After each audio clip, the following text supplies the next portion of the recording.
What would you do if the devil tried to befriend you? And you certainly did not want to be friends with the devil.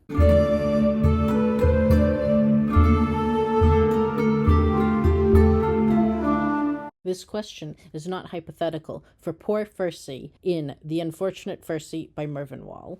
The Unfortunate Fursey is probably one of my favorite books ever, and it's interesting reading it after I got a medieval history degree. So let's talk about it. But first, before we do that, I am going to read the back description of the book so you can understand what the book is about in a little bit more detail, because my description of the book is a lay brother in 10th century Ireland accidentally befriends the devil, or rather, the devil tries to befriend him. But here is the official background. Hailed by critic E.F. Blyer as, quote, a landmark book in the history of fantasy, unquote, Mervyn Wall's classic The Unfortunate Fursey, 1946, is set in 10th century Ireland, where the forces of evil have launched an assault on the monastery of Clonmacnoise. Their task is made easier by the fact that one hapless monk, the simple-minded Brother Fursey, cannot manage to pronounce the necessary words of exorcism. When the other monks discover this, the unfortunate Fursey is expelled and sets forth on the first stage of his travels, accompanied by a fantastic procession of cacodemons, hippogriffs, imps, furies, and other dreadful creatures, not to mention the elegant gentleman in black, who is their commander-in-chief. This edition includes an introduction by Pulitzer Prize-winning critic Michael Deirdre. So that is the book's description of The Unfortunate Fursey, and I would say that's pretty accurate. I have been promised a 10th century monk dealing with demons and demon shenanigans, and that is exactly what I got, and I am grateful for it. So the book starts off with an introduction kind of giving the context of how The Unfortunate Fursey came to be. I have a copy from Valancourt Books, which has a really, really cool cover. I really like it. It has all the characters in the book pointing at the Unfortunate Fursey, or just Fursey as I will call him. It would be funny if I just called him the Unfortunate Fursey the entire time, but I'm not going to do that. So if you have followed me for a bit, you know that I write medieval fantasy set in England. It's my Tales from the Monastery series. It's about a group of monks, usually different time periods and such, and they have to deal with angels, demons, elves, etc. Mostly I focus on the humans, but the supernatural bits, they're there in the background. Sometimes I make them a main plot point. Other times it's a bunch of monks squabbling over ink or what have you, depending if you're reading my web novels or my novel. Why am I talking about this? Well, I'm talking about this because The Unfortunate Fursey by Mervyn Wall, I can credit as being a really direct influence on that, because I've had this idea of my character, Brother Bennett, raising a demon child ever since I studied abroad at Oxford in 2018, and a professor dropped the idea that monks blamed certain things that happened to their body at night on the cause of demons trying to create a race of demon children, okay? So that was my first idea. That is how my life single-handedly changed by a single Oxford professor dropping this and me thinking to myself, what if there was a monk where that happened, but he loved his demon baby, right? My entire life has spiraled out of control since that one moment. The next moment that has directly influenced my Tales from the Monastery series is when I finished The Unfortunate Fursey. Because originally, Tales from the Monastery actually wrote 3 books of Tales from the Monastery. I tried to query the first one, that went nowhere, where the magic was really more, really incidental, there was going to be no magic at first, and then over the course of the book, more and more, or rather the series, more and more magic would be introduced. The first book, it's maybe magic, maybe mundane, some of the stuff. Second book, Brother Theobald comes back as a ghost. Third book, Maud is revealed as a witch, etc. Because I was kind of going for a gothic vibe. Then I read The Unfortunate Fursey, and I was like, you know what, screw it. Let's just have magic be there from the beginning. So this book series, because there's a second one called The Return of Fursey, which is not as good, in my opinion, but a natural conclusion, and I'll get into that in a little bit. And if I don't, because this video is unscripted, bug me in the comments, and I'll tell you what I mean. Or was I? Hang on. I re-listened to the thing. This book basically is a direct influence. Because again, I read it and was like, I should be having magic in the book from the very beginning. And that's what I did, and so that's why I made Brother Ethelwine an elf, Brother Wulfric is a werewolf. In my rewrite of Brother Silanus, he's dealing with Christian werewolves running around. There's a ghost in York. It's all the stuff, you know? And why in, like, Decessit Vita Matris, you have Gilbert interacting with the Cambion in the bar, and he's being speciest or racist or however you want to. He's being a bigot to this poor Cambion girl. And you have, like, the Selkie, and, like, the elf and the werewolf discussing, what are we going to do with this reverend? It's all because of this one book, The Unfortunate Fursey. Mervyn Wall wrote this after he got sick, and he read the book The Phantom World or The Philosophy of Spirits, Apparitions, etc. You can actually find that on Project Gutenberg. I have to read that. And yeah, so the book starts off with basically Fursey, or rather this monastery of Clonmacnoise, being tormented by demons. It's very funny. It's hilarious. And the way that they describe the demons is really good. And, you know, there's all this spats. And I'm just going to read you a little section on page 6. In this section, it's on the 16th day of these demons being in the monastery and these monks having to deal with being tormented. And, you know, they want the abbot to do something. The long and short of it, said another hard-bitten veteran, is that we're of opinion that it's time for you, in your capacity as abbot, to take these hellish sprites and bind them to the bottom of Loch Ree. There was a general grunt of assent. The abbot did not appear to have heard the last remark. The learned Gaspar Diefenbach has written at length on the subject, he murmured absently. There is a sort of feeling in the monastery, said Father Crustaceus grimly, that our affliction by these fearful demons may be due to a lack of proper sanctity in high places. The abbot's fingers played nervously with a heavy folio of Cornelius Atticus. I will not do anything with unbecoming haste, he said shortly. I must give some time to reflection and prayer.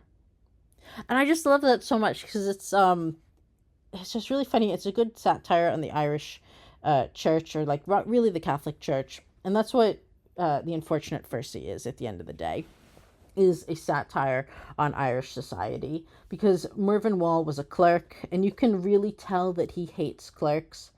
Because at one point in the book, you have Cuthbert, who's the sorcerer. And, you know, I'm not going to do a full summary of the plot because I want you to go out and read this because it is just that good. So anyway, we have Cuthbert, who's the sorcerer, who is teaching a gargoyle how to read and write. And he's like, well, if I can teach him how to read and write, I can pass him off as a minor man of letters. And you could tell Mervyn Wall just really kind of maybe was not crazy about the people he was meeting in his job.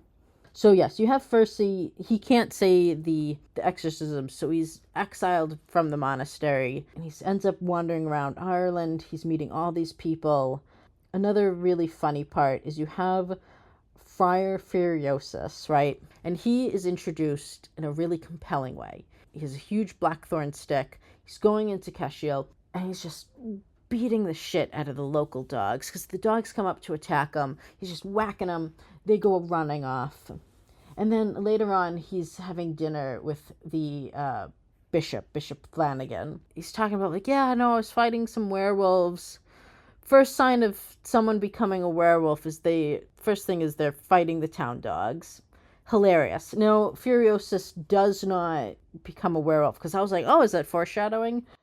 He doesn't, at least not in this book, nor in the next book that I remember. So that was pretty funny.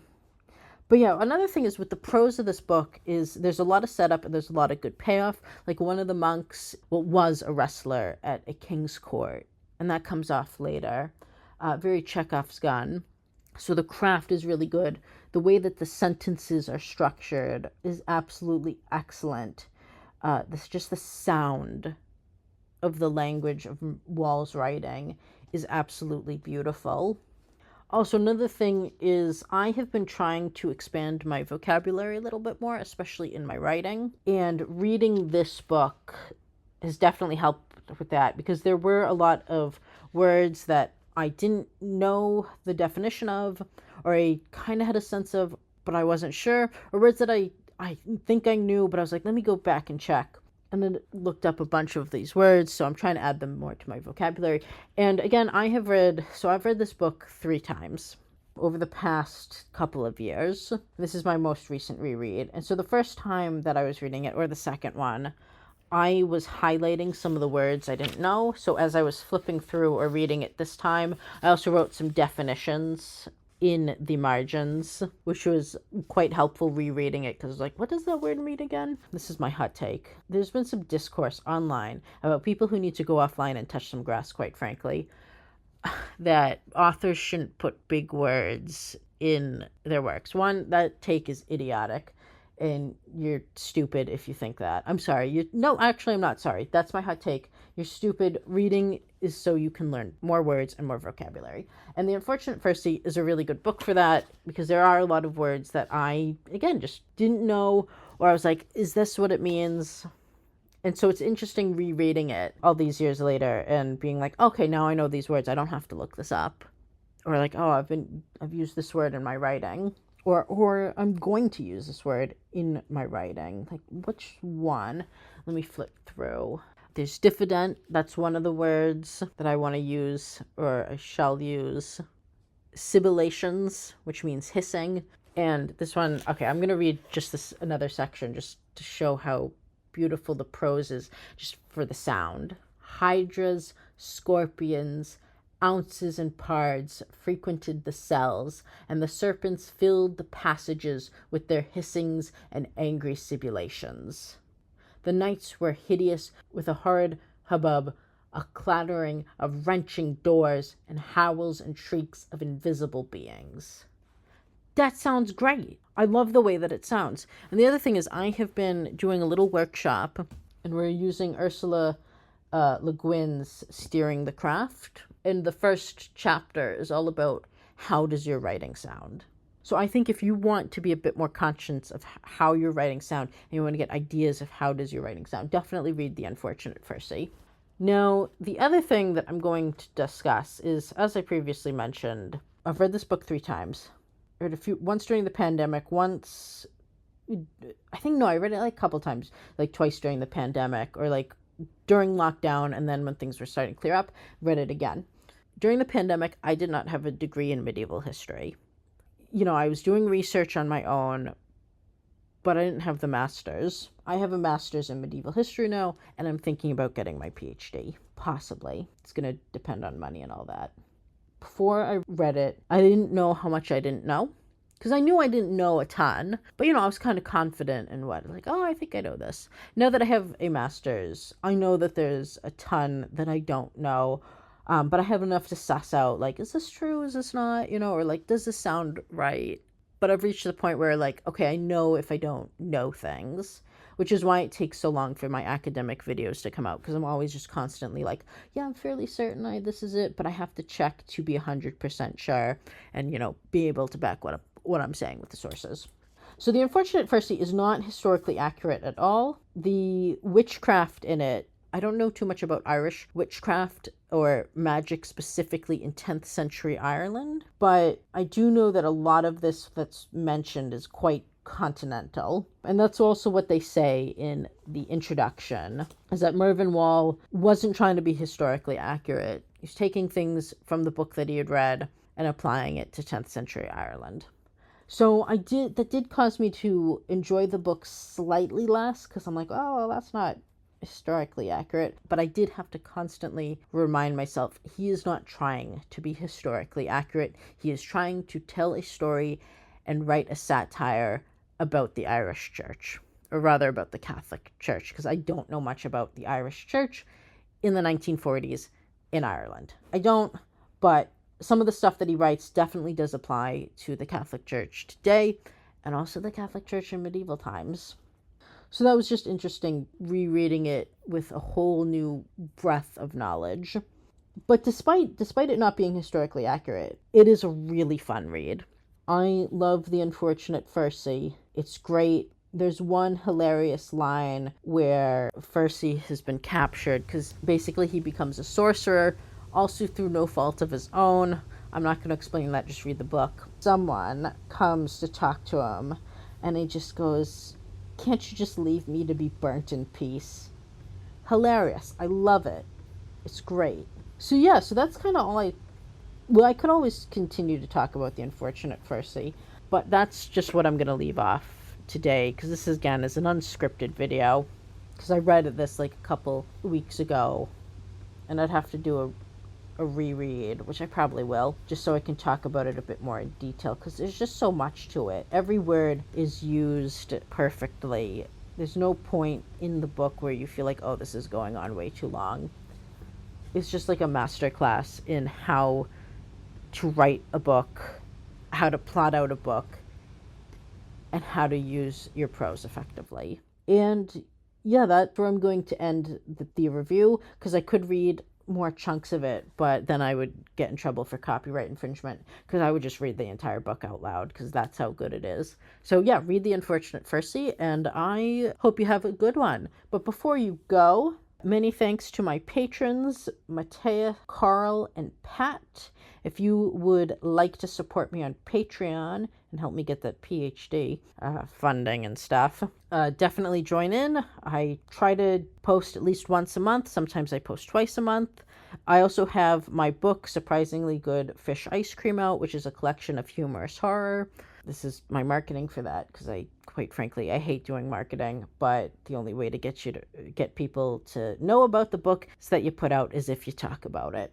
I also have my novel, Decessit Vita Matris, on it. Now, I am currently querying for the completely chaste adventures of Brother Silenus, and I'm trying to get an agent for that by the end of the year. But if I don't, I will be self-publishing the completely chaste adventures of Brother Silenus, which is a rewrite of my web novel, The Completely Unerotic Adventures of Brother Silenus. Title pending. I might change it, but I don't think I'm going to stick for the published version of The Completely Unerotic Adventures of Brother Silenus. I've not decided yet, but I'm probably not going to. So that is the end of this review. And check out my last video of my hagiography of St. Marinos the monk. All right, bye and stay safe out there.